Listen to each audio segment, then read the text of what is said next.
Before we begin the story, let us know where you're watching from by leaving a comment below. If you enjoy this video, don't forget to like and subscribe. Have a wonderful day. Enjoy the story, everyone. Manhattan. Caldwell Enterprises headquarters. The ballroom was deathly silent. 400 pairs of eyes fixed on the impossible scene. Ethan Caldwell, New York's most feared CEO, with his lips pressed against those of his new secretary, Isabella Martinez could still taste espresso and masculine arrogance when he finally pulled away, leaving his large, warm hands on her waist. The gray blazer she had carefully chosen for her first day at Caldwell Enterprises now seemed inadequate for being the center of an epic corporate scandal. "My fiancée," Ethan announced to the stunned crowd, his voice echoing through the company's main hall as if it were the most natural thing in the world. Isabella blinked once, twice. Was she still dreaming? 3 hours ago, she was organizing his schedule. Now, apparently, she was his future wife. "Excuse me." "What?" she whispered, trying to process what had just happened. "Smile," Ethan murmured in her ear, his warm breath sending a shiver down her spine. "You just saved me from marrying Caroline Wentworth." Ah, Caroline Wentworth, the platinum-haired socialite standing 3 feet away with an expression that could kill a man. Isabella had seen photos of her in gossip magazines. Always impeccable, always perfect, always absolutely terrible to staff. Ethan Caldwell. Edward Caldwell's deep voice cut through the air like a blade. The family patriarch pushed through the crowd, his $3,000 suit unable to hide the fury in his steel blue eyes. "What the devil do you think you're doing?"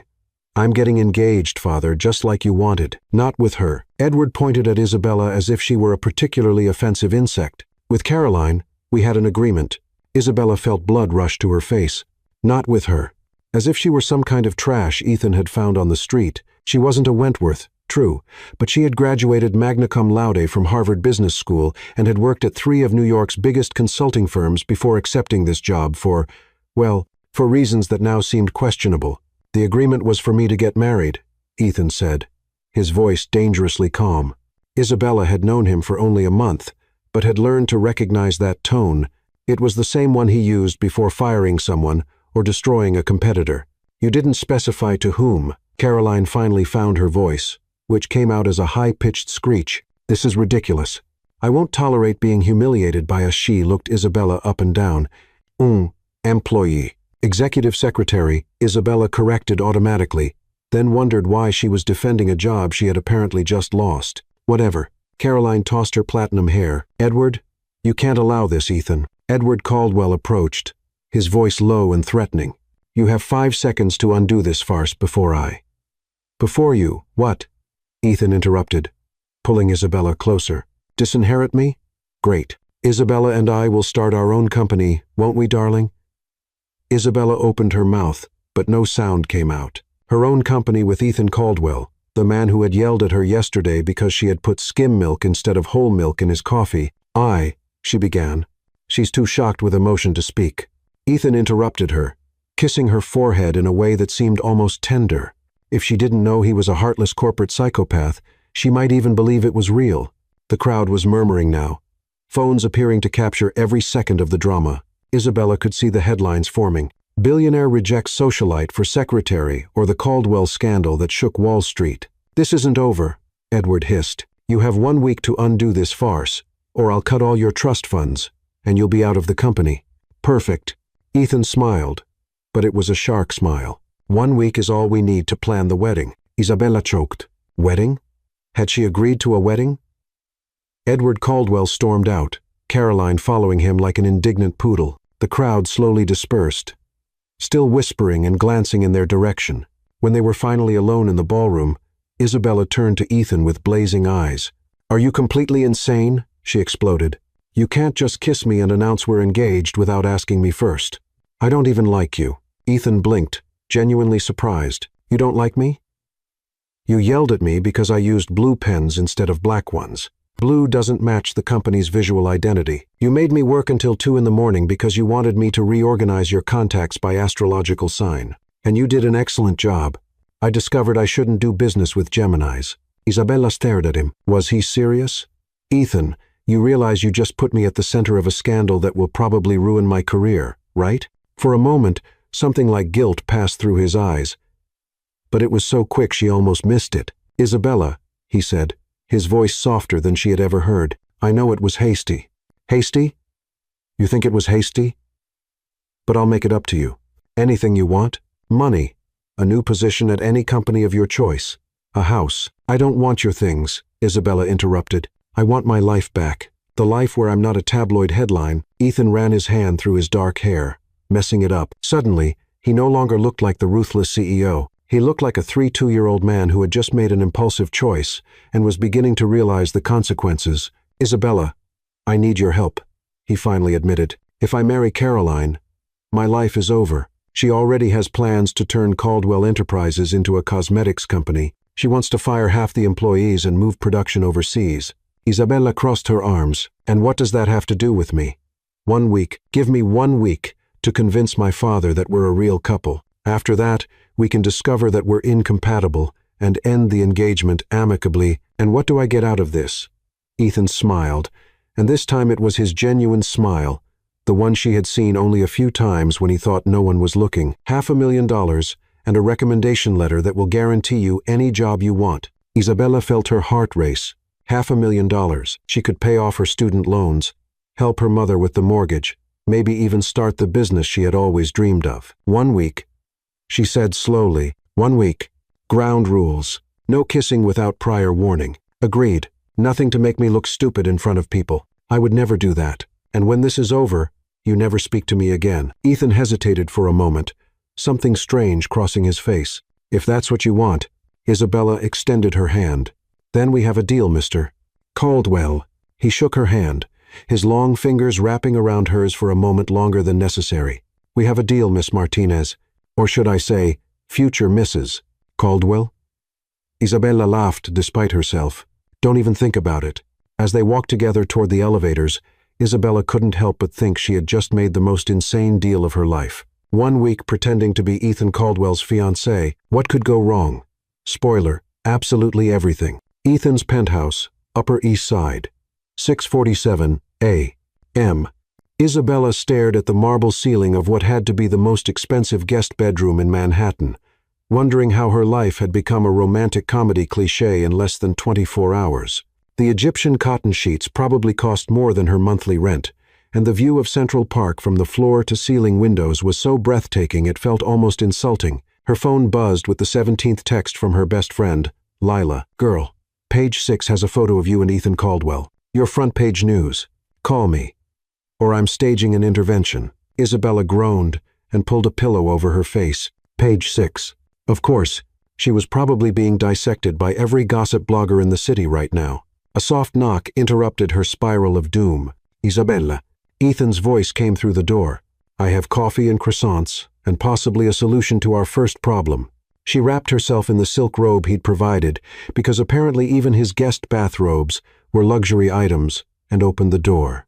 Ethan stood there in perfectly pressed slacks and a white button-down, looking like he'd stepped out of a men's fashion magazine. His dark hair was still slightly damp from the shower, and he smelled like expensive cologne and confidence. It was thoroughly annoying how attractive he looked at 7:00 the morning. "What's the first problem?" she asked, accepting the coffee cup. It was perfectly prepared, 1 sugar, splash of cream, exactly how she liked it, which was disturbing because she'd never told him how she took her coffee. "The media wants an engagement story. My publicist is having a breakdown. My father's lawyers are circling like vultures.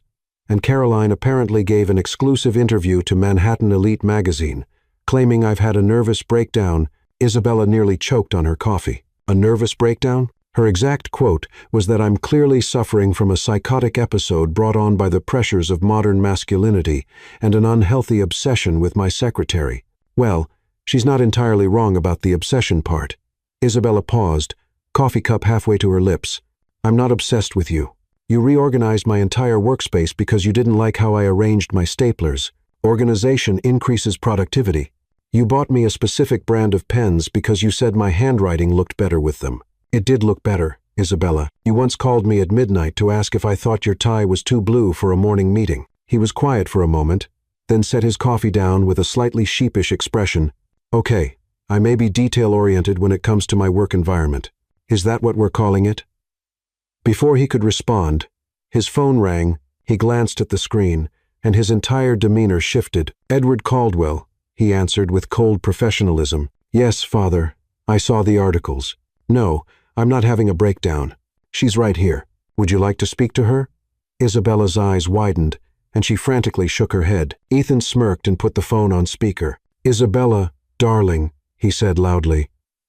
"My father would like to meet with us this morning at the company with the board of directors." Isabella stared at him in horror. The board of directors. She wasn't prepared for this. She hadn't even agreed to meet his father, let alone perform for the most powerful business executives in New York. "Tell him we'll be there in an hour," Ethan continued, watching her face with obvious amusement. "I can hear you, Ethan." Edward Caldwell's voice crackled through the phone. "Miss Martinez, I hope you understand the gravity of this situation. My son's impulsive behavior has put our company's reputation at risk." Isabella found her voice, partly from indignation. "With all due respect, Mr. Caldwell, your son is a grown man capable of making his own decisions about his personal life." Dead silence on the other end of the line. Ethan's eyebrows shot up, and he looked at her with something that might have been admiration. "I see," Edward finally said, his voice dangerously quiet. "Well then, Miss Martinez, I look forward to our meeting. I'm sure you'll have many interesting perspectives to share." The line went dead. "Did I just make it worse?" Isabella asked. "You just told Edward Caldwell that his opinion doesn't matter," Ethan said, and he was definitely smiling now. "In 30 years, I don't think anyone has ever done that." "Great. So now he really hates me." "Oh, he hated you the moment I kissed you. But now he respects you, which is infinitely more dangerous." Isabella sat down heavily on the pristine white sofa. "Ethan, I can't do this. I don't know how to be engaged to someone. I don't know how to convince your father we're in love. I barely know how to convince myself I don't want to strangle you most of the time." Ethan sat down beside her, close enough that she could feel the warmth radiating from his body. "Isabella, look at me." She turned to face him, surprised by the gentleness in his voice. "You graduated top of your class from Harvard. You've managed hostile takeovers and negotiated million-dollar deals. You once talked a CEO out of firing 300 employees by presenting a restructuring plan you created overnight. You can handle my father. How do you know about the restructuring plan?" "I read your entire employment file. That's actually really creepy. I prefer thorough. The point is, you're brilliant. You're tougher than you think." And he paused, something shifting in his expression. "You're probably the only woman I've ever met who isn't intimidated by me." Isabella felt something flutter in her chest, which was ridiculous because this was all fake. This was a business arrangement. Ethan Caldwell was paying her to pretend to love him for 1 week, and then she'd never see him again. So why did his compliment make her feel warm all over? "What's our story?" she asked, forcing herself to focus. "How did we fall in love? When did you propose? Why haven't I been wearing an engagement ring?" Ethan's face lit up. "I'm glad you asked." He pulled out a small velvet box from his pocket. Isabella's breath caught. Even fake, the ring was stunning. A classic solitaire diamond that caught the morning light and threw rainbows across the coffee table. "Ethan, I can't wear that. It probably costs more than I make in a year. 2 years, actually, but who's counting? I'm serious. What if I lose it? What if someone steals it? What if—" "Isabella." He took her left hand in both of his. "It's insured. And more importantly, we need to sell this. A fake engagement without a ring is just fake." His hands were warm and slightly calloused, which surprised her. She'd expected them to be soft, like the hands of someone who'd never done real work. But there were small scars on his knuckles, and his palms had a roughness that spoke of something other than boardroom battles. "How did you get these scars?" she asked without thinking. Ethan looked down at their joined hands, his thumb unconsciously tracing her knuckles. "I used to restore classic cars in college. Therapy, my mother called it. A way to work with my hands instead of just my brain." "Your mother?" His expression shuddered immediately. "She died when I was 22. Cancer.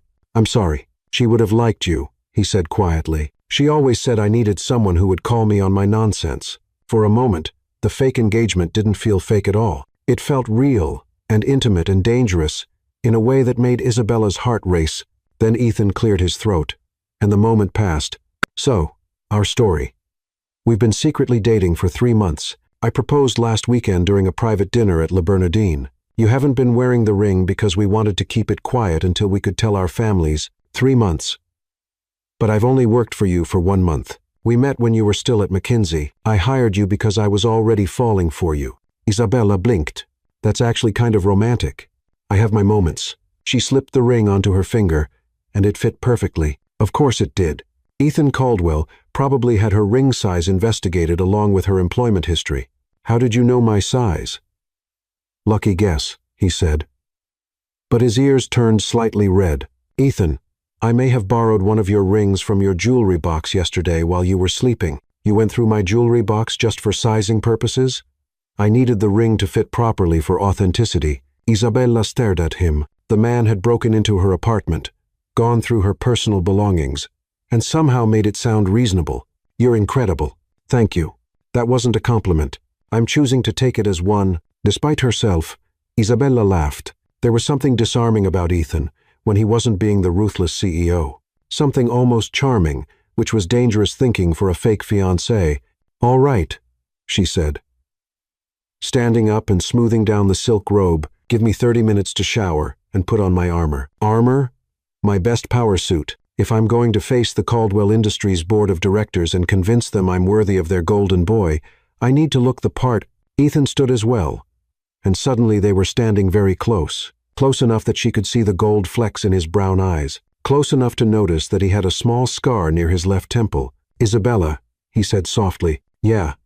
Thank you for doing this. I know it's crazy and impulsive, and probably the last thing you wanted to deal with." "It's not the last thing," she admitted. "The last thing would be having to plan an actual wedding with Caroline Wentworth." Ethan laughed, a real laugh that transformed his entire face. "Fair point, though. I have to warn you, my father's going to try to break us up. He'll probably offer you money to disappear." "How much money, Isabella?" "I'm kidding. Mostly." She headed toward the guest room, then paused. "Ethan?" "Yeah. If we're going to convince everyone we're madly in love, you're going to have to stop looking at me like I'm a quarterly profit report." "How should I look at you?" Isabella considered this, then walked back to him. She reached up and cupped his face with both hands, studying his expression. "Like this matters," she said quietly. "Like losing me would actually hurt." For a split second, something raw and vulnerable flashed in his eyes, something that made her wonder if maybe, just maybe, he wasn't entirely acting either. Then he stepped back, and the moment was gone. 1 week, he reminded her. 1 week, she agreed, but as Isabella headed to the shower, she couldn't shake the feeling that 1 week was either going to be nowhere near enough time or far too much. Caldwell Enterprises boardroom, 47th floor, 9:15 a.m. Isabella had faced hostile boardrooms before, but nothing had prepared her for the Caldwell Industries executive conference room. 12 of New York's most powerful business leaders sat around a mahogany table that probably cost more than most people's cars. Their expressions ranging from skeptical to openly hostile, Edward Caldwell sat at the head of the table like a king holding court, his steel-gray eyes fixed on Isabella with the intensity of a predator sizing up prey. To his right sat Caroline Wentworth, who had somehow managed to secure an invitation and was currently shooting daggers at Isabella with her perfectly lined eyes. "Ladies and gentlemen," Edward began, his voice carrying the authority of someone who'd never been told no, "I've called this emergency meeting to address the situation that occurred yesterday at our company celebration." Ethan squeezed Isabella's hand under the table, a gesture that was supposed to be reassuring but only reminded her that 12 millionaires were about to dissect her relationship like a quarterly earnings report. "As you all know," Edward continued, "my son has announced his engagement to Miss Martinez. His secretary—" "Executive secretary," Isabella interrupted, then immediately regretted it when 12 pairs of eyes swiveled toward her. Edward smiled, but it was the smile of a shark who just smelled blood. "Of course, executive secretary. How presumptuous of me to minimize your credentials." The way he said credentials made it sound like a dirty word. Ethan's jaw tightened. "Father, Isabella graduated magna cum laude from Harvard Business School. She's worked at McKinsey, Bain, and Goldman Sachs. Her credentials are impeccable." "Oh, I'm sure they are," Caroline chimed in, her voice dripping with false sweetness. "But credentials don't necessarily translate to suitability for our family, do they, Edward?" Isabella felt heat rise in her cheeks. She'd known this was coming, but actually sitting here while they discussed her worthiness, like she was a racehorse, up for auction, was more humiliating than she'd expected.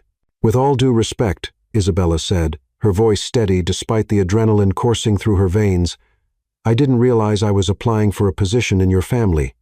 Mr. Caldwell, I thought I was just marrying the man I love."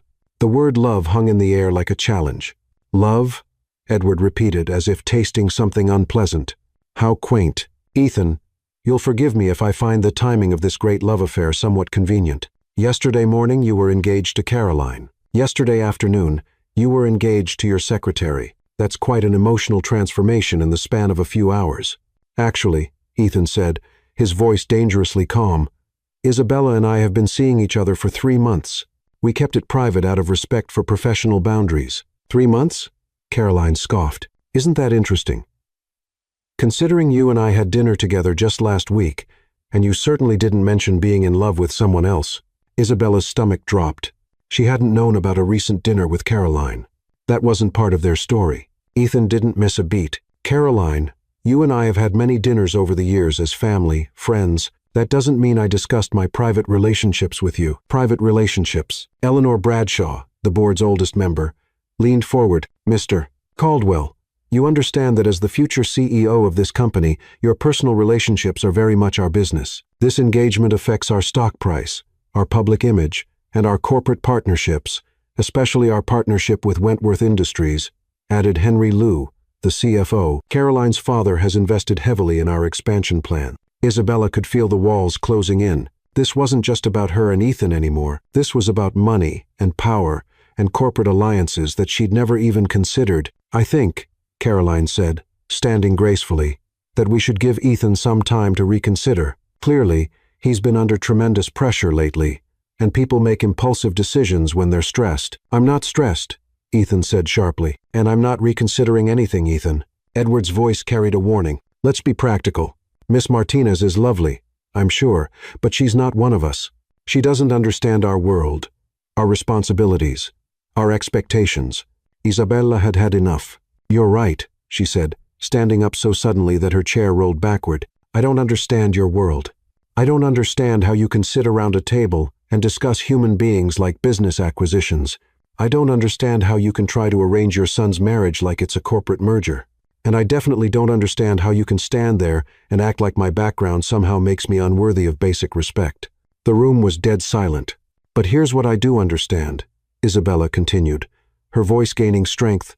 "I understand profit margins, and market analysis, and strategic planning.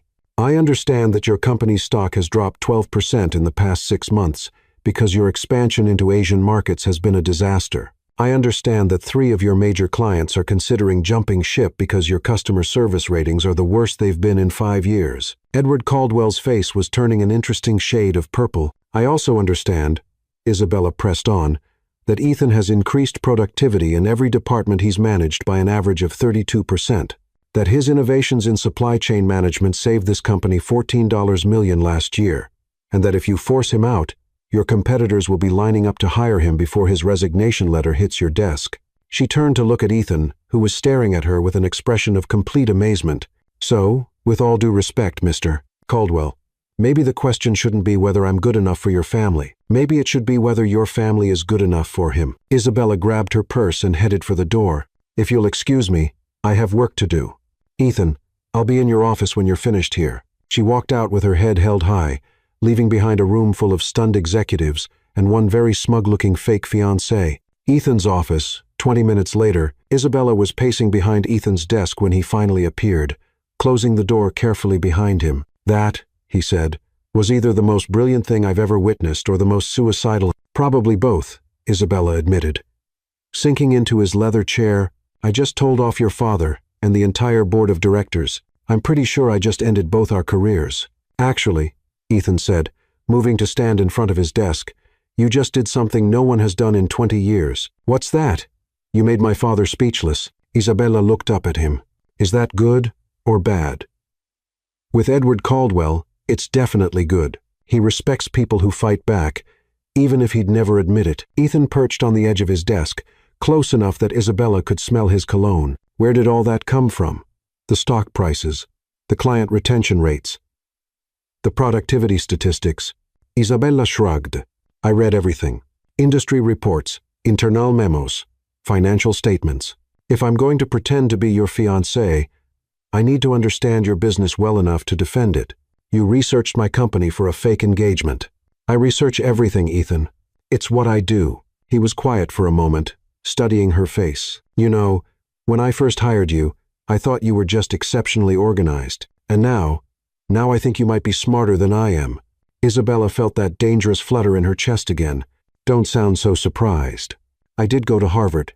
So did I. That doesn't mean I could walk into a hostile boardroom and systematically dismantle every argument against me, using nothing but memorized statistics and righteous indignation. You forgot devastating good looks and impeccable fashion sense. Ethan laughed. Right. How could I forget those crucial business assets? Isabella stood up, suddenly needing some distance. Being this close to Ethan, when he was being charming and complimentary, was dangerous for someone who was supposed to be pretending to love him. So, what happens now, she asked. Did I just make things better or worse? Honestly, I have no idea. But Caroline looked like she wanted to murder you, and my father looked impressed, which is more than he's looked at me in years. Isabella's phone buzzed with a text message. She glanced at it and groaned. What? Ethan asked. Page 6 wants an exclusive interview. Manhattan Elite is offering me $50,000 for my story. And someone from the Real Housewives of New York wants to know if I'm interested in joining the cast. Ethan stared at her. The Real Housewives want you? Apparently, I'm now famous for being your mystery fiancé. There are already memes about me on Instagram. Memes? Isabella showed him her phone. Someone had created a side-by-side photo comparison of her and Caroline, with the caption, Harvard MBA versus Trust Fund Baby, the battle for Ethan Caldwell's heart. I have 12,000 new followers since yesterday, Isabella said. People are analyzing my outfit choices and speculating about my skincare routine. Welcome to my world, Ethan said dryly. Last month, someone wrote a 1,000-word article about my coffee order. Your coffee order? Apparently, the fact that I drink it black with 1 sugar reveals deep psychological insights about my leadership style and daddy issues. Isabella laughed despite herself. Do you have daddy issues? I'm a 32-year-old man whose father still tries to control my love life. What do you think? Before Isabella could answer, Ethan's assistant knocked on the door. Mr. Caldwell, your father would like to see you in his office immediately. Ethan and Isabella exchanged glances. Round 2? Isabella asked. Round 2, Ethan confirmed. Ready to face the dragon in his lair? Isabella squared her shoulders and took Ethan's offered arm. Lead the way, fiancé. Let's go charm your father. But as they walked toward Edward Caldwell's corner office, Isabella couldn't help wondering if she was about to walk into another battle she couldn't win, or if she'd already won something she hadn't meant to fight for. The way Ethan was looking at her suggested it might be both. Edward Caldwell's corner office, 11:30 a.m. Edward Caldwell's office was a monument to corporate intimidation. Floor-to-ceiling windows offered a commanding view of Manhattan, while the walls displayed photos of him with presidents, prime ministers, and Fortune 500 CEOs. The mahogany desk was the size of a small aircraft carrier, and behind it sat the man himself, studying them like a general planning a siege. Isabella had expected anger. She'd prepared for threats. What she hadn't expected was the slight smile playing at the corners of Edward Caldwell's mouth as they entered. Sit, he commanded, gesturing to the leather chairs facing his desk. Ethan remained standing, moving to position himself slightly in front of Isabella in a protective gesture that seemed completely unconscious. Isabella found herself oddly touched by it, even though she knew it was probably just part of their performance. That was quite a display in the boardroom, Miss Martinez, Edward began, leaning back in his chair. Tell me, was that rehearsed? Or do you always attack people who question your motives? I don't attack people, Isabella replied evenly. I respond to them, and when someone questions my character based on my bank account instead of my qualifications, I tend to respond assertively. Assertively, Edward repeated as if savoring the word. Is that what we're calling it, father? Ethan's voice carried a warning edge. Isabella was defending herself against some pretty unfair accusations.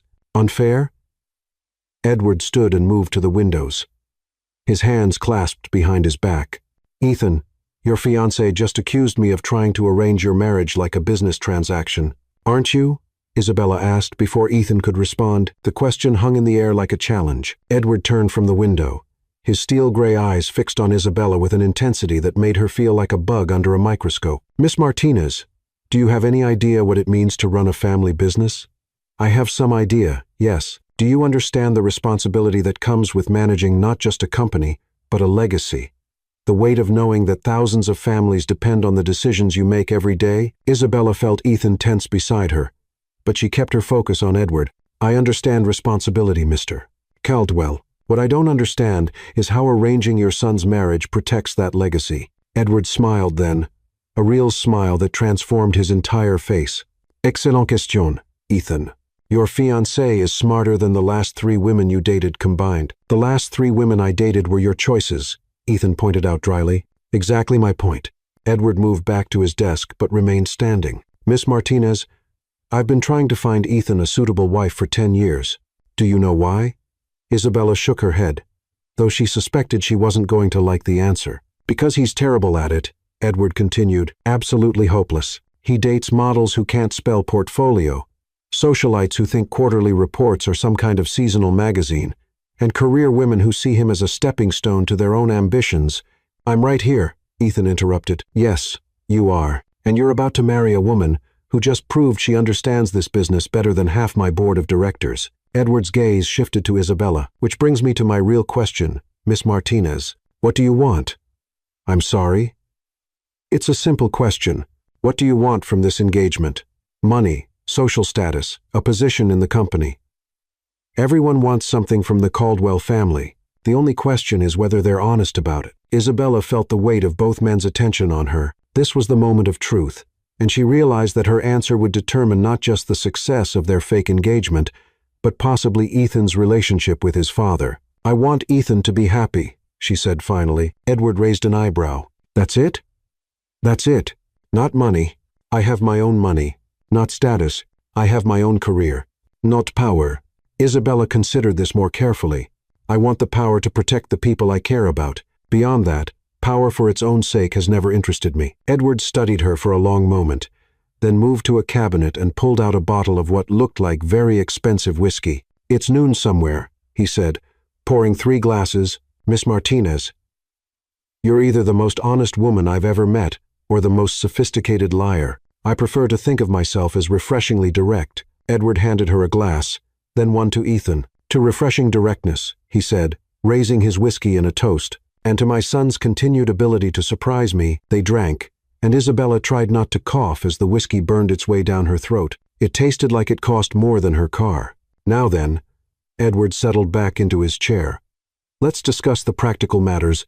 If you're going to be part of this family, there are certain expectations, such as Isabella asked, public appearances, charity events, board meetings, where your presence would be beneficial. The Caldwell family has obligations to the community, and as Ethan's wife, you'll be expected to fulfill them. Isabella felt a flutter of panic. Wife.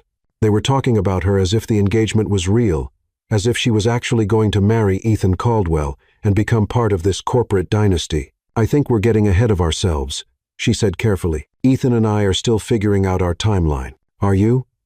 Edward's smile was sharp. Because according to the Manhattan Business Journal, you're planning a Christmas wedding quite soon, considering it's already October. Isabella's blood turned to ice. What? Ethan pulled out his phone, his face growing pale as he scrolled. Someone leaked our wedding plans to the press, he said grimly. They're saying we've already booked the plaza for the 23rd of December. That's impossible, Isabella protested. We never said anything about Christmas or the plaza or no, Edward interrupted. But Caroline did. The room fell silent, except for the sound of Manhattan traffic, 47 floors below. Caroline? Ethan's voice was dangerously quiet. She gave an interview to Manhattan Business Journal this morning. Very generous of her. Actually, she said she was so happy for you both that she wanted to help with the planning. She's already contacted several vendors on your behalf.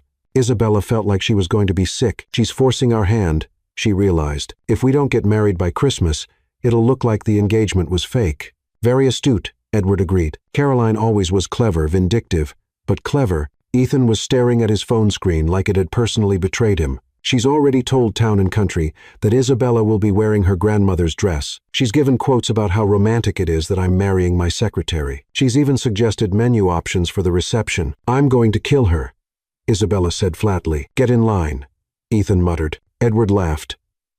Actually laughed. You two are more entertaining than anything that's happened in this office in years, he said. But Caroline has put you in quite a position. Either you get married in 2 months, or you admit the engagement was a publicity stunt. So, what do we do? Isabella asked, though she was afraid she already knew the answer. You have 3 options, Edward said, ticking them off on his fingers. First, you can call off the engagement now and deal with the media fallout. Ethan will be portrayed as unstable. You'll be painted as a gold digger who couldn't handle the pressure, and the company's stock will probably drop another 5%. What's the second option? Ethan asked. You can get married as planned and stay married for at least a year, long enough to convince everyone it was real, then divorce quietly and amicably. Isabella's heart was pounding so hard she was sure both men could hear it. And the third option? Edward's smile was positively wicked. You could actually fall in love with each other and make this whole charade real. Isabella felt heat flood her cheeks. We're not. This is a business arrangement, isn't it? Edward looked between them with obvious amusement. Ethan, in 32 years, I've never seen you look at a woman the way you've been looking at Miss Martinez for the past hour. I haven't been looking at her any particular way. You've been looking at her like she's the most fascinating thing in the room. You moved to protect her the moment we walked in. You've been unconsciously mirroring her body language, and you haven't checked your phone once since you sat down, which is practically a medical miracle. Ethan's face was turning red. And Miss Martinez, Edward continued, you've been defending Ethan like he's actually your fiancé, not your employer. You've been sitting forward every time I challenge him. You keep glancing at him for approval, even though you clearly don't need it. And you're wearing his ring like it actually means something to you. Isabella looked down at the engagement ring, which she'd been unconsciously turning on her finger. It's a very nice ring. It's a very expensive ring, Edward corrected, but that's not why you keep touching it. The silence stretched between them, heavy with implications that Isabella wasn't ready to examine. So, Edward said finally, what's it going to be? Call off the engagement, get married and divorced, or take a chance on something real? Before either of them could answer, Edward's assistant knocked on the door. Mr. Caldwell, I'm sorry to interrupt, but there's a situation. What kind of situation? Edward called. There are reporters in the lobby, sir, about 30 of them, and someone has set up a live television broadcast outside the building. Isabella's stomach dropped to her shoes. A live broadcast? Channel 7 News, sir. They're doing a special report on the secretary who stole a billionaire's heart. They're interviewing people on the street about whether they think the engagement is real. Edward looked delighted. Well, this is unexpected. It seems your little romance has captured the public imagination. Ethan stood abruptly. We need to get out of here. Isabella, do you have somewhere you can stay for a few days? Somewhere the press won't find you? Isabella tried to think. Her apartment would be swarmed by now. Her friend Lila's place was too obvious. Her mother's house in Connecticut was 3 hours away, but probably not far enough. She'll stay at the Hamptons' house, Edward announced. The Hamptons' house? Isabella repeated. The family estate, completely private, excellent security, and far enough from the city to give you both time to figure out your next move. We can't just disappear, Ethan protested. That'll make it look like we're hiding something. You are hiding something, Edward pointed out. The question is whether you want to keep hiding it or whether you want to figure out what it actually is. Isabella's phone started buzzing incessantly. My mother, she said, staring at the screen. My mother is calling. She never calls during the day unless someone's dead or dying. Answer it, Ethan said gently. Isabella swiped to accept the call. Mom, Isabella Maria Martinez. Her mother's voice was so loud that both Ethan and Edward could hear every word. What is this I'm seeing on the television? You're engaged to a billionaire, and I had to find out from Channel 7 News. Mom, I can explain. You better explain. Mrs. Garcia from next door just called to tell me my daughter is on the television, kissing some rich boy, and I told her she was crazy because my Isabella would never keep something like that from her mother. Isabella closed her eyes. Mom, it's complicated. Complicated? Love is not complicated. Either you love this boy, or you don't. Is he good to you? Does he make you happy? Does he have a job? Despite everything, Isabella found herself smiling. He has a job, Mom. Good. Because handsome doesn't pay the bills. When do I meet him? When is the wedding? Why didn't you tell me you were dating someone? I raised you better than this, Isabella. Mrs.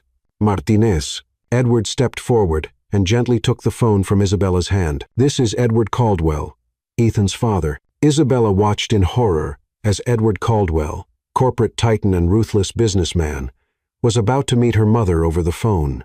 Mrs. Martinez, I want you to know that your daughter is a remarkable young woman, and my son is very lucky to have her. There was a pause. You're the boy's father? Yes, ma'am. Is your son good to my Isabella? Edward looked at Ethan, then at Isabella, who was frantically shaking her head. Mrs. Martinez, your daughter has my son completely wrapped around her little finger. I've never seen him happier. Good. 'Cause if he hurts her, I don't care how much money he has. I will drive up there and teach him some manners. I have no doubt you would, ma'am, and I would help you. Isabella stared at Edward in amazement. He was actually charming her mother. Mrs. Martinez, would you like to meet Ethan? He's right here.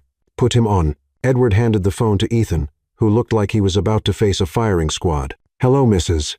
Martinez. You listen to me, young man. My Isabella is the smartest, kindest, most beautiful girl in the world. She deserves to be treated like a queen. You understand? Yes, Mom. Absolutely. You make her cry.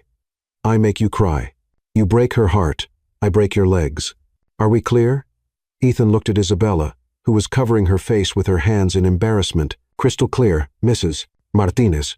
And ma'am, you raised an amazing daughter. I promise I'll take good care of her. There was another pause. I like you, Isabella's mother announced. You sound respectful. When is the wedding? Ethan looked helplessly at Isabella. Soon, Mrs. Martinez. Very soon. Good. I need time to plan. Isabella, you bring this boy home for dinner this weekend. I want to meet him properly. Mom, no arguments. This weekend. And tell him I'm making my famous mole. If he doesn't like my mole, the engagement is off. The line went dead. The three of them stood in Edward's office, staring at the phone. Well, Edward said finally, I think that settles it. Settles what? Isabella asked weakly. You're going to Connecticut this weekend to meet your future mother-in-law. And after that performance, I'm beginning to think option 3 might be your best choice. Option 3? Ethan asked. Actually falling in love with each other, Edward reminded them, because unless I'm very much mistaken, you're already halfway there. Isabella looked at Ethan. Ethan looked at Isabella. And for the first time since this whole crazy charade began, neither of them had a quick comeback. Outside, the reporters were still gathering. Upstairs, Caroline was probably planning their next humiliation. And somewhere in Connecticut, Isabella's mother was planning a dinner that could make or break their fake engagement. But standing in Edward Caldwell's office, looking into Ethan's warm brown eyes, Isabella couldn't help but wonder if maybe, just maybe, Edward Caldwell was right about option 3. The thought terrified her almost as much as it thrilled her. Caldwell Estate, the Hamptons, Thursday evening. The Caldwell family estate in the Hamptons was like something out of a movie. 25 acres of manicured grounds, a main house that could comfortably accommodate a small army, and enough security to protect a head of state. Isabella stood at the floor-to-ceiling windows of what Ethan had casually referred to as the small living room and watched the sunset over the Atlantic Ocean, trying to process how her life had become so surreal in less than a week. The small living room was roughly the size of her entire apartment, decorated in what she was learning to recognize as old-money casual furniture that looked comfortable but probably cost more than most people's annual salaries, art that belonged in museums displayed as if it were family photos, and enough fresh flowers to stock a high-end florist. You look like you're planning an escape route, Ethan said from behind her. Isabella turned to find him leaning against the doorframe, having changed from his corporate armor into dark jeans and a navy sweater that made his eyes look almost golden in the evening light. The casual clothes somehow made him look younger, more approachable, and infinitely more dangerous to her carefully constructed emotional walls. I was actually wondering if this is what normal feels like for you, she admitted. Living in a house that has its own zip code, having a staff of 20 people whose job is to make sure you never have to think about mundane things like grocery shopping or laundry. Ethan moved to stand beside her at the window, close enough that she could smell his cologne mixed with something that was purely him. You want to know a secret? He said quietly. I grew up here, and I still get lost sometimes. There are entire wings of this house I haven't been in for years. That's ridiculous. The East Wing has 14 bedrooms. 14. When I was a kid, I used to pretend they were different countries, and I was an explorer discovering new worlds. Isabella tried to picture a young Ethan wandering through empty rooms, inventing adventures to entertain himself, and felt an unexpected pang of sympathy. That sounds lonely. It was, he admitted. My mother tried to make it feel like a home, but after she died, it just became a place where my father and I happened to live in the same building. Isabella studied his profile, noting the slight tension around his eyes when he mentioned his mother. Tell me about her. Your mother? Ethan was quiet for so long that Isabella thought he wasn't going to answer. Then he spoke, his voice softer than she'd ever heard it. She was everything. My father isn't warm, spontaneous, completely uninterested in the family business. She wanted to be an artist, painted these incredible landscapes that captured light in ways that seemed impossible. My father has them stored in the attic now. Why? He says they remind him too much of her. I think they remind him too much of the life he might have had if he'd been brave enough to choose love over legacy. The words hung between them, heavy with implication. Isabella felt something shift in her chest, a dangerous softening toward this man who was supposed to be nothing more than a temporary employer and fake fiancé. Is that what you think you're doing? She asked carefully. Choosing legacy over love? Ethan turned to look at her directly, and Isabella felt her breath catch at the intensity in his gaze. I thought I was, he said, until about 5 days ago. Before Isabella could figure out how to respond to that loaded statement, Ethan's phone buzzed with an incoming call. He glanced at it and frowned. It's Lucas Wong, my head of security. This can't be good. He answered the call, and Isabella watched his expression grow increasingly grim as he listened. Are you sure? Ethan asked. How many? Another pause. No, absolutely not. We're not giving any statements until we know exactly what we're dealing with. Increase security at all the properties and make sure my father's detail is doubled. He hung up and ran a hand through his hair. What's wrong? Isabella asked. Though she wasn't sure she wanted to know, Caroline held a press conference 2 hours ago. She's claiming that you and I have been having an affair for months, that I've been embezzling company funds to buy you expensive gifts, and that the engagement is part of an elaborate scheme to defraud my father. Isabella felt the blood drain from her face. That's completely insane. None of that is even remotely true. I know that. You know that. But Caroline's father is one of the most powerful men in New York, and she's very convincing when she wants to be. Lucas says there are now over 100 reporters camped outside the Manhattan office, 50 more at my apartment building. And someone leaked this address to the press. We're expecting them to arrive here within the next few hours. Isabella sank onto the nearest sofa, her legs suddenly feeling unsteady. This is a nightmare, Ethan. This is going to destroy both of us. Even if we prove the accusations are false, the damage to our reputations will be permanent. Ethan sat beside her, close enough that their knees touched. Isabella, look at me. She raised her eyes to his, expecting to see panic or anger. Instead, she saw a calm determination that was somehow more reassuring than any words could have been. We're going to get through this, he said firmly. Caroline thinks she's cornered us, but she's made a crucial mistake. What mistake?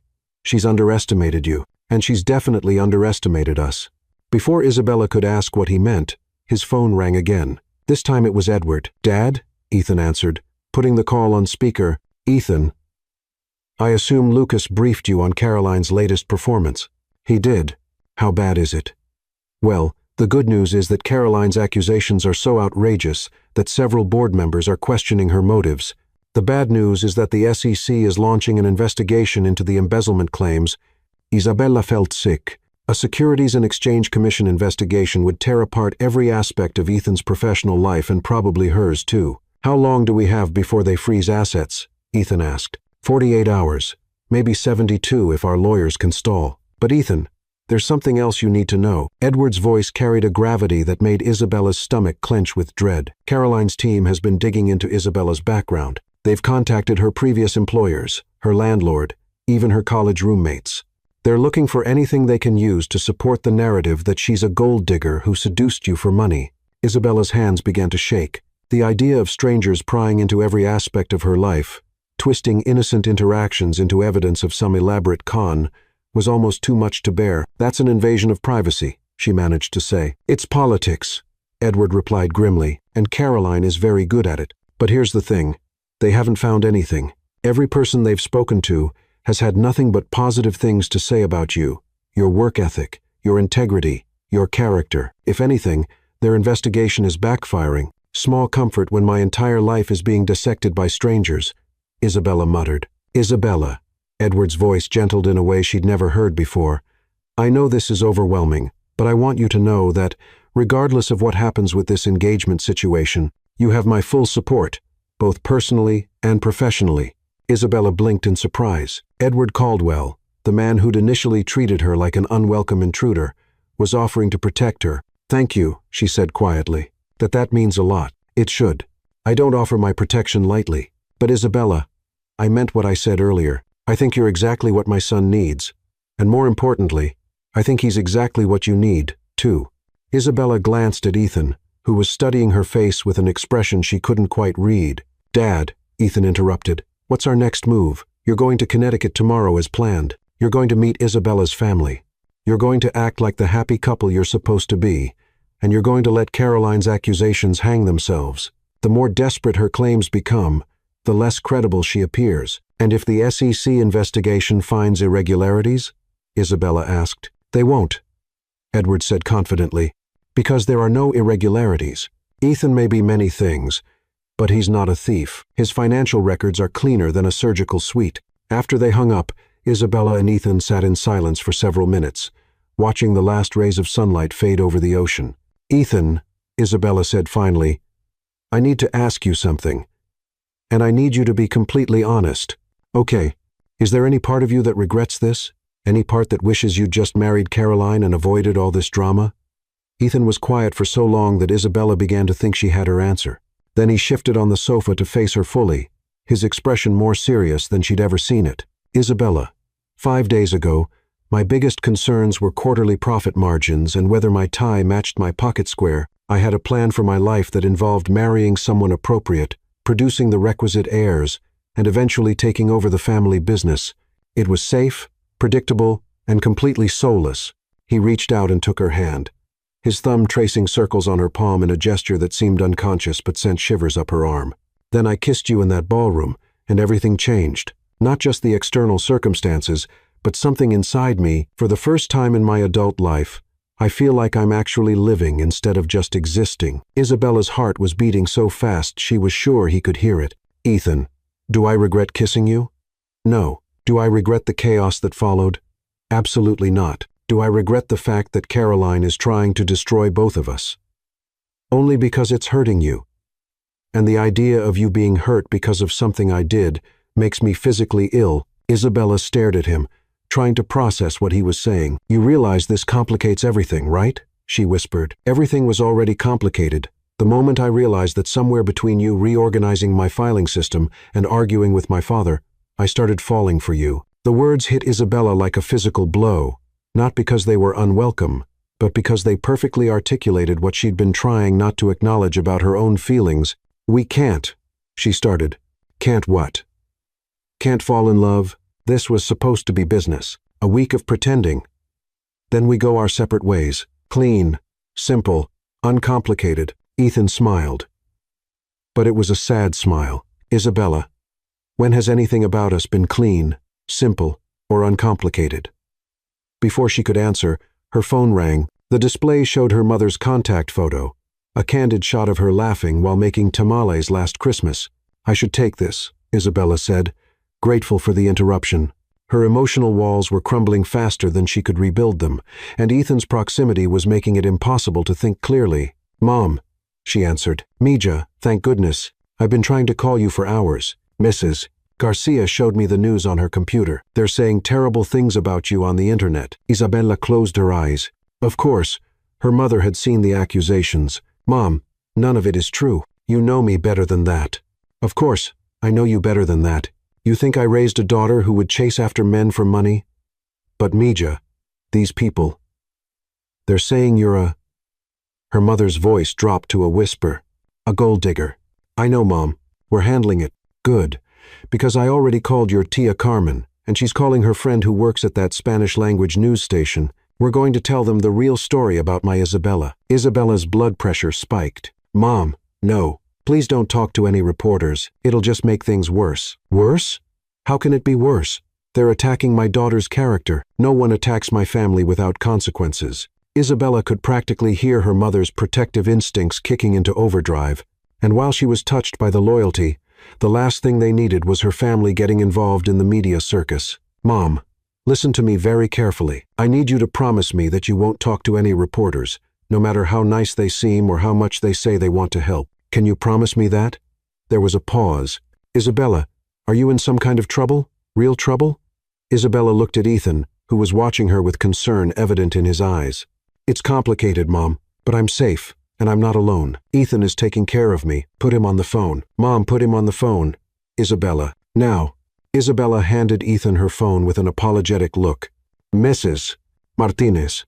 Ethan's voice was gentle and respectful.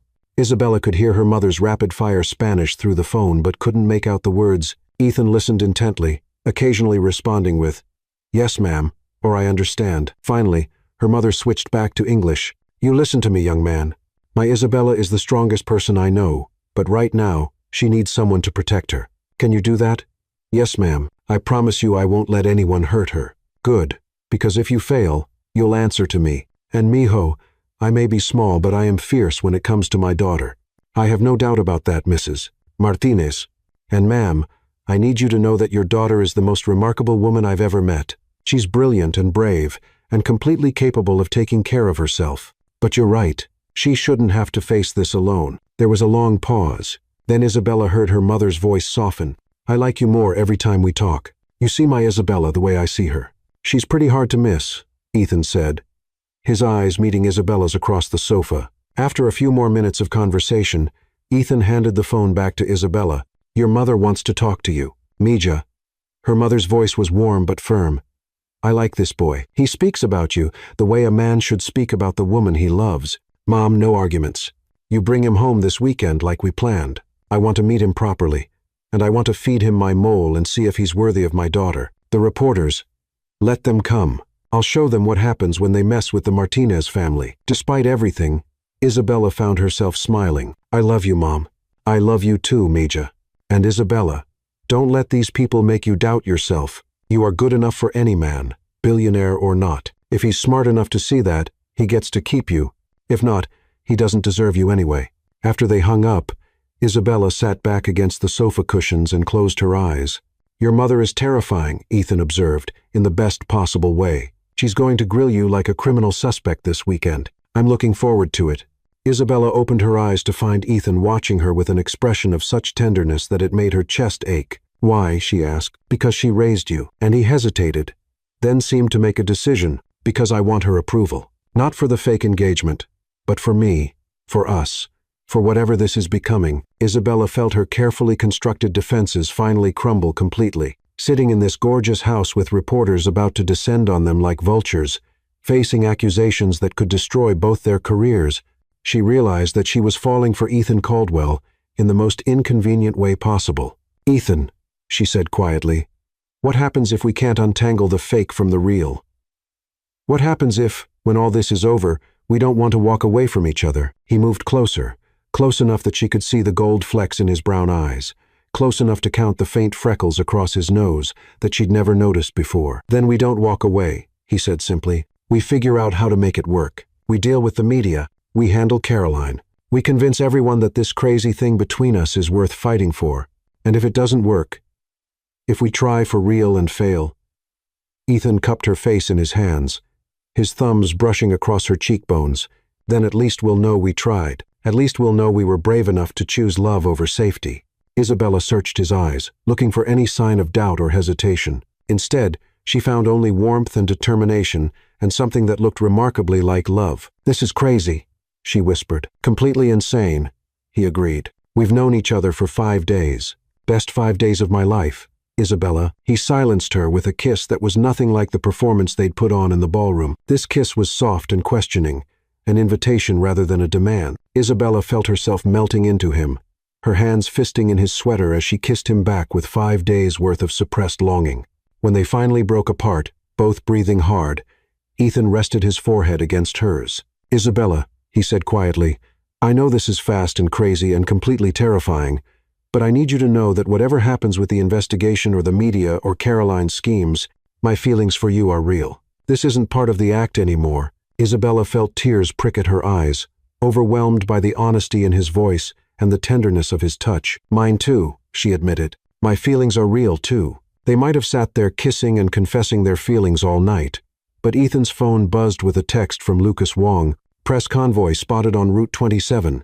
ETA 45 minutes. Recommend moving to secure location." "So much for our romantic evening," Ethan said dryly.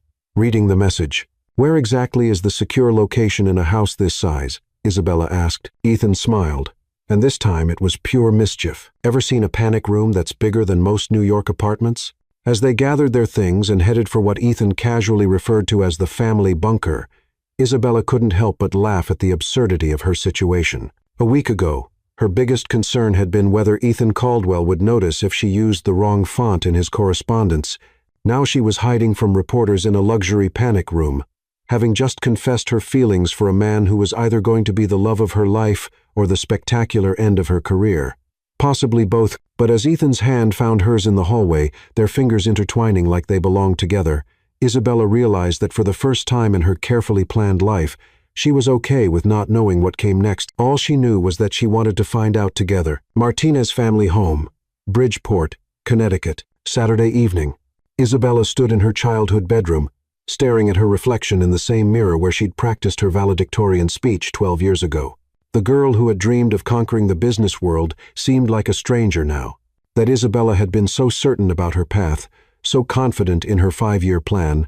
This Isabella was about to introduce a fake fiancé to her family while wrestling with the terrifying realization that her feelings for him had become devastatingly real. The Martinez family home was a modest, 2-story colonial in a working-class neighborhood where everyone knew everyone else's business. It was the opposite of the Caldwell estate in every conceivable way: small, loud, warm, and filled with the kind of lived-in comfort that only came from 3 generations of family memories. The walls were covered with photos spanning decades.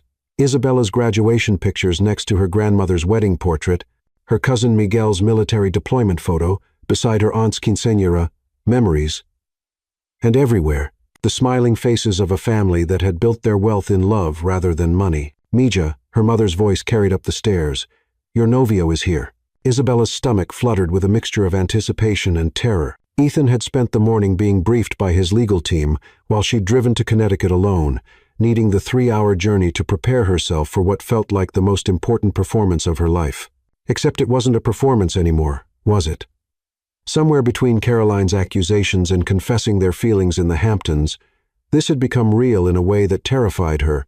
She smoothed down her emerald green dress, the one her mother had bought her for her Harvard graduation, saying, "A woman needs at least one dress that makes her feel like she can conquer the world." Tonight, she needed all the conquering confidence she could get. Ethan Caldwell was standing in her family's cramped living room, looking devastatingly handsome in dark jeans and a cream-colored sweater, and somehow managing to make the modest space seem elegant rather than small. He was listening intently to her father's enthusiastic explanation of the difference between various types of engine oil, nodding as if transmission fluid was the most fascinating topic in the world. Her father, Javier Martinez, was a man who had worked his way up from janitor to head of maintenance at the local hospital over 30 years. His hands bore the calluses of honest work, and his face carried the lines of someone who had spent decades laughing with his family and worrying about bills.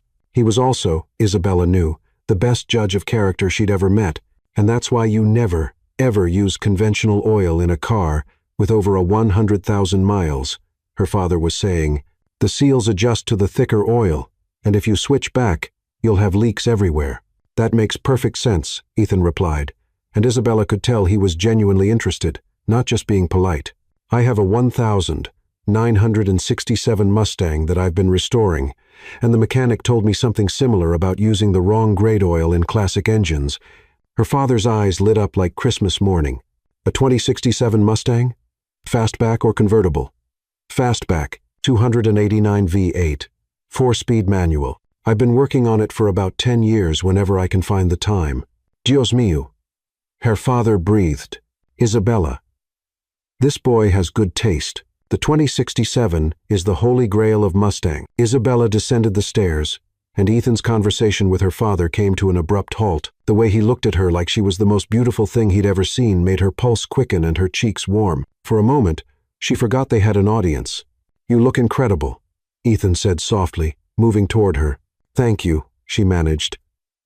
Accepting the gentle kiss he pressed to her cheek, the gesture was chaste and appropriate for meeting the parents, but the way his hand lingered on her waist suggested depths of feeling that had nothing to do with their fake engagement. "Ethan," her mother appeared from the kitchen, wiping her hands on a dish towel. "Welcome to our home. I'm Maria Martinez." Isabella watched nervously as her mother studied Ethan with the sharp-eyed assessment of a woman who had raised 3 daughters and could spot a liar from 50 paces. Maria Martinez was barely 5 feet tall, but she possessed a presence that could fill a room and a protective instinct that rivaled a mother bear's. "Mrs. Martinez," Ethan said, offering a slight bow that struck exactly the right note between respectful and natural. "Thank you for having me. Your home is beautiful, and something smells absolutely incredible." "Mole poblano," her mother replied. But Isabella could see the pleased smile tugging at her lips. Isabella's favorite since she was little. "I started cooking this morning. I've never had authentic mole before," Ethan admitted. "Isabella's told me so much about your cooking that I've been looking forward to this all week." It was the perfect thing to say, and completely true. Isabella had spent the drive to Connecticut telling Ethan about family dinners. Her mother's legendary mole recipe that had been passed down through 4 generations, and the way every important moment in their family was marked with food and laughter. "Well, you're about to be spoiled for any other Mexican food," her father said proudly. "My Maria makes the best mole in 3 states. "Javier, stop bragging," her mother said. But she was glowing with pride. "Come, both of you. Dinner is ready, and I want to hear all about how you two fell in love." Isabella's stomach clenched. This was the moment she'd been dreading. Having to lie to her family about the most important relationship in her life, except as they gathered around the dining room table that had hosted every family celebration for the past 20 years, she realized that the story they were about to tell wasn't entirely a lie anymore. The dining room was a riot of warmth and color. Hand-painted plates from her grandmother's trips to Mexico, photographs covering every inch of wall space, and a table that groaned under the weight of her mother's feast. Besides the mole, there were fresh tortillas, Mexican rice, refried beans, and a salad that looked like a garden had exploded in the bowl. Ethan took his first bite of the mole and closed his eyes with genuine appreciation. "Mrs. Martinez," he said, "this is extraordinary. I can taste chocolate and cinnamon and something smoky, but there are flavors I can't even identify." 27 ingredients, her mother said with satisfaction. "The recipe has been in my family for over 100 years. Each generation adds something new." "What did you add?" Maria glanced at her husband with a smile that still held traces of young love after 35 years of marriage. "A touch of coffee. Javier loves coffee, so I thought, why not make the mole taste like him too?" Isabella felt her heart squeeze at the casual intimacy of the gesture, the way her parents still found small ways to express their love after all these years. She caught Ethan watching her parents with something like longing and remembered what he'd told her about his own family's emotional distance. "So," her father said, settling back in his chair with the satisfied air of a man about to conduct an interrogation, "tell us how this romance started." Isabella has always been very private about her dating life. Isabella and Ethan exchanged glances. They'd rehearsed this story, but sitting here in her childhood dining room, surrounded by family photos and the ghosts of 1,000 honest conversations, the prepared lies felt impossible to speak. "Actually," Ethan said, his voice steady, "it started the day Isabella walked into my office for her job interview." Isabella blinked in surprise. That wasn't part of their script. "I had interviewed dozens of candidates for the executive secretary position," Ethan continued, "and they were all qualified, professional, exactly what I thought I wanted. Then Isabella came in, and within 5 minutes, she had reorganized my filing system, pointed out 3 inefficiencies in my scheduling process, and told me that my office coffee was terrible. It was terrible." Isabella found herself saying, "It tasted like it had been made with water from the Hudson River." Her parents laughed, and Isabella realized that Ethan was telling the truth, not their rehearsed story, but the actual truth about how they'd met. "I hired her on the spot," Ethan said, "not because she was the most qualified, but because she was the only person who had ever walked into my office and immediately made it better just by being there." "That sounds like our Isabella," her mother said fondly. "She's been organizing people since she could walk. When she was 5, she rearranged all my kitchen cabinets because she said they weren't efficient." "And they weren't," Isabella protested. "You had the plates on the top shelf where you couldn't reach them without a stepladder." "So, when did you know it was more than just professional?" her father asked, and Isabella could hear the protective edge in his voice. Ethan was quiet for a moment, his fork pausing halfway to his mouth. "There was a day about 3 weeks after she started working for me when I was having the worst day of my career. Everything that could go wrong had gone wrong. I was stressed, angry, taking it out on everyone around me. Most people walk on eggshells when I'm in that kind of mood." Isabella remembered that day vividly. Ethan had been like a caged tiger, snapping at anyone who dared to approach him. Isabella brought me coffee, Ethan continued, but not regular coffee. She'd somehow figured out that I was having problems with a merger deal, so she brought me research on the company we were trying to acquire. She'd done it on her own time, stayed late the night before to compile everything I needed to solve the problem. And, her mother prompted, and when I thanked her, she said, "That's what partners do for each other." Ethan's eyes found Isabella's across the table. Partners, not boss and employee, not even friends. Partners, like we were in this together. Isabella's breath caught. She remembered saying that, remembered the way Ethan had looked at her, like she'd said something profound instead of simply obvious. That's when I knew, Ethan said quietly, that what I felt for Isabella was nothing like anything I'd felt before. She wasn't just making my work life better. She was making me better. The table was silent, except for the soft clink of silverware against plates. Isabella's mother had tears in her eyes, and her father was studying Ethan with the intense focus he usually reserved for diagnosing car problems. "And you, mija?" her mother asked. "When did you know?" Isabella looked at Ethan, sitting in her family's dining room, talking to her parents with the same respect and genuine interest he'd shown her from the very beginning. She thought about the way he'd defended her to his father, the way he'd held her hand during Caroline's accusations, the way he'd looked at her when he'd confessed his feelings in the Hamptons. "It was gradual," she said honestly. "Ethan has this reputation for being intimidating and demanding, and he can be both of those things.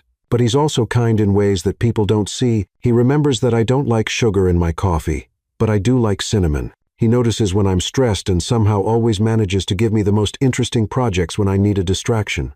She paused, her voice growing softer. "But I think I really knew the day he told me about his mother. He was showing me some changes he wanted to make to the office, and he mentioned that his mother would have liked them because she always said offices should feel like homes, not museums. He got this look on his face, like he was seeing something beautiful and heartbreaking at the same time. That's when I realized that underneath all that corporate armor, Ethan Caldwell is just a man who misses his mother and wants to make her proud." Ethan's hand found hers on the table, his fingers intertwining with hers in a gesture that felt as natural as breathing. "She would have loved you," he said quietly. "My mother always said I needed someone who could see past the surface." Isabella's father cleared his throat, and Isabella realized that both her parents were watching them with expressions of dawning, understanding. "You know," her father said slowly, "when Isabella called to tell us about the engagement, I was worried, not because of your money or your family name, but because Isabella has always been so careful with her heart. She's never brought a boy home to meet us, never talked about anyone the way she talks about you." "How does she talk about me?" Ethan asked. And Isabella could hear the vulnerability in the question. "Like you hung the moon," her mother said simply, "like you're someone worth fighting for." Isabella felt heat rise in her cheeks, but she didn't deny it. How could she, when it was true? "But," her father continued, and his voice carried the weight of paternal authority, "I need to know that you understand what you're getting when you marry our Isabella. She's not just brilliant and beautiful, she's loyal to a fault. She'll stand by you when the whole world is against you, but she'll also call you on your nonsense when you need to hear it. She'll love you with everything she has, but she'll expect the same in return." "I understand," Ethan said, his voice steady and sure. "And sir, I want you to know that I don't take her trust lightly. Isabella could have anyone she wanted. The fact that she's choosing me is a gift I don't deserve, but one I'll spend the rest of my life trying to earn." Isabella's mother stood abruptly and moved around the table to hug Ethan, who looked startled but pleased by the gesture. "Welcome to the family, Mijo," she said firmly. "Any man who loves our Isabella the way you clearly do is a son to us." Isabella felt tears prick at her eyes. Her mother had called Ethan mijo, my son. It was an endearment reserved for family, for people who had earned their place in the Martinez clan through love rather than law. The rest of dinner passed in a blur of laughter and storytelling. Her father regaled Ethan with embarrassing stories from Isabella's childhood. Her mother pressed seconds and thirds on him until he had to beg for mercy. And Isabella found herself falling even deeper in love with the way Ethan fit seamlessly into her family's chaotic warmth. After dinner, her parents disappeared into the kitchen to clean up, despite Isabella and Ethan's offers to help. Isabella found herself alone with Ethan on the back patio, looking out at the small garden where her mother grew tomatoes and herbs. "Thank you," she said quietly. "For what?" "For telling them the truth, about how we met, about when you knew. I thought we were going to have to lie to them, and I was dreading it." Ethan turned to face her, his expression serious. "Isabella, I couldn't lie to your parents, not about something this important, and besides." He smiled, a real smile that reached his eyes. "Everything I said was true. I did fall for you that first day, even if I was too stubborn to admit it. And you did make everything better just by being there. Even the coffee, especially the coffee." Isabella laughed, but the sound was shaky. The weight of the day, of the week, of everything that had happened since that kiss in the ballroom was finally catching up with her. "Ethan," she said, her voice barely above a whisper, "what are we doing? A week ago, this was all pretend. Now, I'm introducing you to my family as my fiancé, and the scary part is that it doesn't feel like pretending anymore." Ethan stepped closer, close enough that she could feel the warmth radiating from his body. "Maybe because it isn't pretending anymore," he said gently. "Maybe what started as an arrangement has become something real." "But what happens next?" Isabella asked, voicing the fear that had been gnawing at her all day. "We still have Caroline's accusations to deal with, the SEC investigation, the media circus. What happens when we go back to New York and face all of that?" Ethan cupped her face in his hands, his thumbs brushing away tears she hadn't realized she'd shed. "Then we face it together," he said firmly. "Isabella, I know this is complicated and messy and nothing like either of us planned, but I also know that what I feel for you is real, more real than anything I've ever felt before." "Ethan, let me finish," he said softly. "I love you, Isabella Martinez, not because you're convenient or appropriate, or because it solves a business problem. I love you because you make me want to be better than I am. I love you because you see me, not my bank account or my family name, just me. I love you because when I imagine my future, I can't see it without you in it." Isabella's heart stopped, restarted, then began beating so fast she felt dizzy. "You love me?" she whispered. "Completely, desperately, probably hopelessly," Ethan confirmed. "And I know it's crazy to say that after knowing you for less than a week, but Isabella, some things you just know, some people you meet, and you think, oh, there you are. I've been waiting for you my whole life." Isabella stared at him, this man who had turned her carefully ordered world upside down, and realized that she'd been waiting for him too, waiting for someone who would challenge her, support her, love her, not despite her ambition, but because of it. "I love you too," she said, the words tumbling out in a rush. "I love your terrible morning hair, and your obsession with office supplies, and the way you get this little crease between your eyebrows when you're concentrating. I love that you restored a car with your own hands, and that you still miss your mother, and that you were brave enough to kiss me in front of 400 people rather than marry someone you didn't love." Ethan's smile was radiant, transforming his entire face. "So, what do we do now?" he asked. "Now?" Isabella stood on her tiptoes and kissed him. Soft and sweet and full of promise. "Now we go back to New York and fight for this. Together, together," Ethan agreed against her lips. They might have stood there kissing on her parents' back patio forever, but the sound of the sliding door opening broke them apart. Isabella's mother appeared with a knowing smile and 2 cups of coffee. "I thought you might want some caffeine before the drive back to the city," she said innocently. "Actually, Mom," Isabella said, making a decision that felt both terrifying and absolutely right, "we were wondering if we could stay tonight in separate rooms. Of course, I'd like Ethan to see where I grew up. Maybe meet some of the neighbors tomorrow." Her mother's smile could have powered the eastern seaboard. "Of course, mijos. Isabella, you can show Ethan your old room. I'll make up the guest room for him." As her mother disappeared back into the house, Ethan squeezed Isabella's hand. "Are you sure?" he asked. "We could drive back tonight if you're more comfortable." "Ethan," Isabella interrupted. "Tomorrow we go back to New York and deal with Caroline and the investigation and all the chaos that's waiting for us. Tonight, I want to show you the girl I used to be, the dreams I had, the family that made me who I am, and I want to see all of it," Ethan said earnestly. "Every part of you, Isabella the Harvard MBA and the little girl who reorganized her mother's kitchen cabinets." Later that night, after her parents had gone to bed and Ethan was settled in the guest room, Isabella lay in her childhood bed staring at the ceiling. Her engagement ring caught the moonlight streaming through her window, throwing tiny rainbows across the walls. In 12 hours, they would drive back to Manhattan and face whatever Caroline had planned next. There would be lawyers and reporters, and probably more accusations. There would be board meetings and investigations, and the very real possibility that both their careers could be destroyed. But Isabella discovered that for the first time in her life, she wasn't afraid of an uncertain future, because whatever came next, she wouldn't be facing it alone. She had Ethan. And more importantly, she had love, real, messy, complicated, absolutely terrifying love. Her phone buzzed with a text from Ethan. "Thank you for today. For your family. For trusting me with your heart. For being brave enough to let this be real. Sweet dreams, Isabella. I love you." Isabella smiled and typed back, "I love you too. Now get some sleep. Tomorrow, we conquer the world." "Together," came his immediate reply. "Together," Isabella agreed and finally closed her eyes. Outside her window, the Connecticut suburbs slept peacefully, unaware that in a modest colonial house on Maple Street, two people had just decided to bet everything on love. It was either going to be the best decision they'd ever made, or the most spectacular disaster in Caldwell family history. Isabella was betting on the former. Epilogue. 1 year later, the Page 6 headline read, "Caldwell's secretary, from fake fiancé to real CEO, Isabella Caldwell."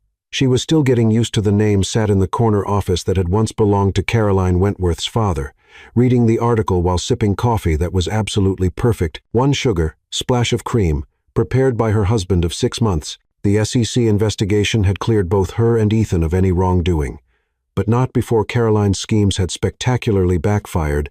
Turns out, when you falsely accuse someone of embezzlement, the authorities tend to look very closely at your own financial records.